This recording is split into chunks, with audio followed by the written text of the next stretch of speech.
Assalamualaikum warahmatullahi wabarakatuh. Warga Komplek Misteri. Kali ini adalah video bagian ketiga dari kisah horor pesantren. Mari kita mulai ceritanya.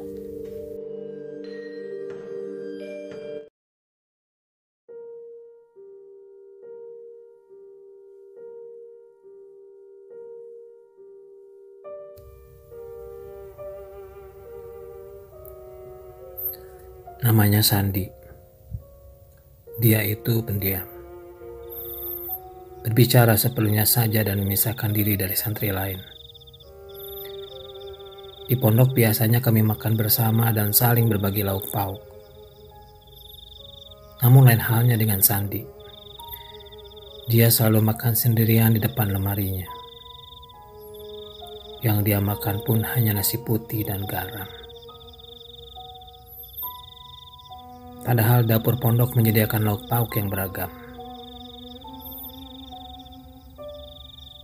Aku juga heran, hampir semua pakaian Sandi berwarna putih. Pakaian di lemarinya yang berbeda warna hanya baju pramuka, celana hitam, dan batik sekolah. Aku tidak paham apa maksud dari pakaian yang serba putih itu. Dia juga punya batu berwarna putih yang ukurannya sekepalan tangan. Batu itu selalu ia bawa kemana-mana. Kadang ada saja temanku yang iseng membicarakan batu milik Sri Sandi. Katanya itu batu berhala dan harus dimusnahkan. Aku sendiri sih tidak berani berkata macam-macam tentang batu itu karena aku yakin itu bukan batu sembarangan. Hal itu terbukti pernah suatu ketika pondok dilanda penyakit bisul. Banyak santri yang bisulan dan yang terparah adalah Hadi, teman SD-ku. Dia punya bisul di bagian bokong sebelah kanannya, sehingga kalau dia lagi di kelas posisi duduknya pasti miring. Semakin lama bisulnya Hadi semakin membesar dan bengkak. Tapi anehnya tak kunjung pecah. Saat genting seperti itu datanglah Reno. Dia anak kamar sebelah yang katanya bisa memecahkan bisul dengan alat yang ia buat sendiri. Cara kerja alat itu sederhana, semacam alat bekam, hanya saja menggunakan gelas kaca. Dia juga menggunakan koin yang dibungkus dengan kertas untuk menyulut api. Hadi malam itu tidak bisa tidur.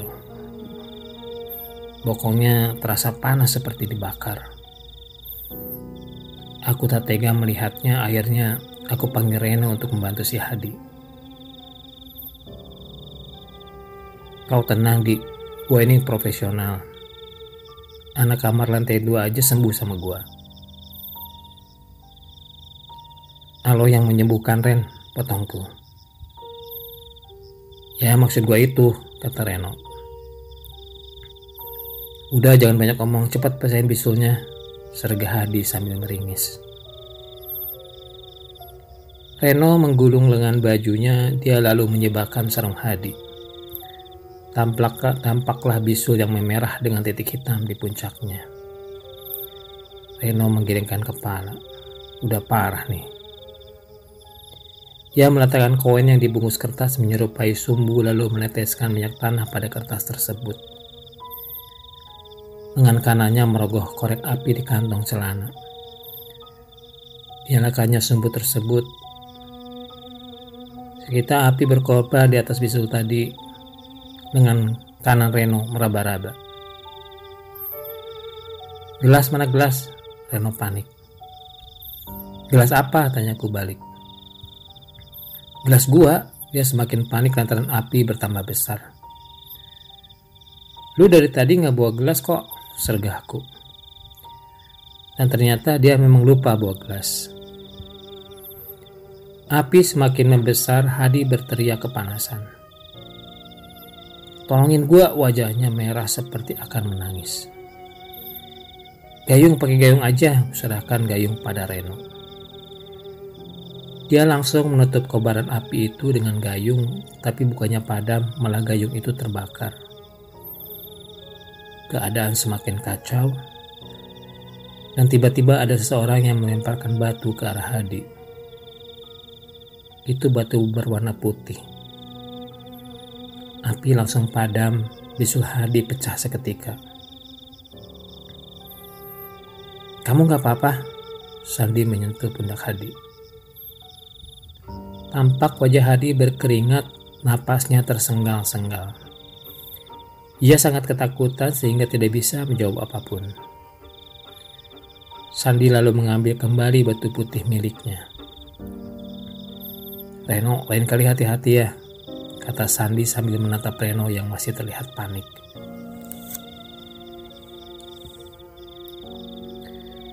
Kejadian itu membuatku yakin kalau batu yang dimiliki si Sandi ada penunggunya. Bukan sekali dua kali, aku dan teman-teman kamar mendengar suara aneh dari dalam lemari Sandi. Batu itu seperti bergetar mengeluarkan suara gaduh dari dalam lemari. Tapi tak ada satupun yang berani menegur Sandi, termasuk ketua kamarku. Dia diam saja pura-pura tidak mendengar suara itu. Tampaknya dia memang tidak mau bermasalah dengan si Sandi.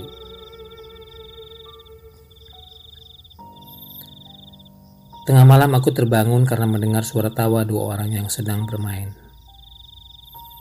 Suara itu berasal dari balik lemari dekat pintu. Saat aku hendak bangun, seseorang menggenggam tanganku. Itu Hadi yang tidur di sebelahku, ternyata dia juga terbangun. "Jangan." Hadi menggelengkan kepala. "Itu siapa?" bisikku. "Sandi."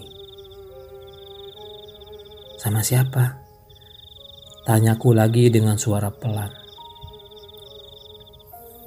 "Gak tahu, udah dari tadi dia ketawa-ketawa gitu." Karena penasaran, aku melepas genggaman Hadi lalu mengendap-endap ke lemari dekat pintu. Dari celah lemari itu kulihat Sandi bermain dengan anak kecil. Umurnya sekitar 6 tahunan. "Siapa dia?" tanyaku dalam hati. Saat aku sedang serius mengintip tingkah mereka, tiba-tiba saja anak kecil itu menoleh ke arahku sambil tersenyum. Dia lalu menunjuk ke arahku. Segera aku kembali ke tempat tidur sebelum si Sandi mengetahuinya. Keesokan harinya ku laporkan kejadian itu pada ketua kamar. Sayangnya tidak ditanggapi.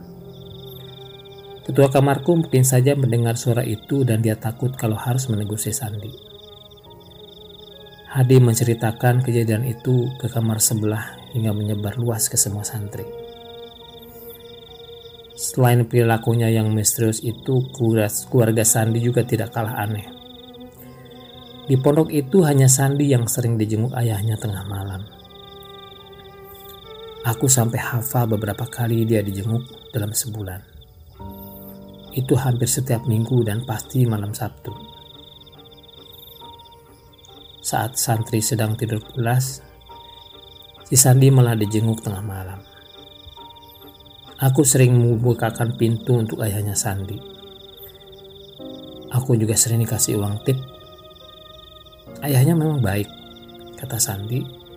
Ayahnya adalah orang sibuk, sehingga dia hanya bisa menjenguk Sandi di malam hari saja. Setiap Sandi dijenguk, pasti satu kamar makmur oleh makanan.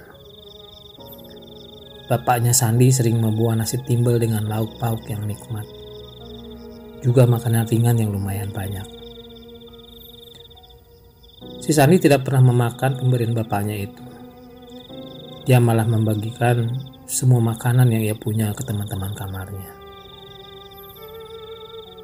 Ya, kami sih merasa diuntungkan. Asal perut kenyang itu sudah membuat kami senang.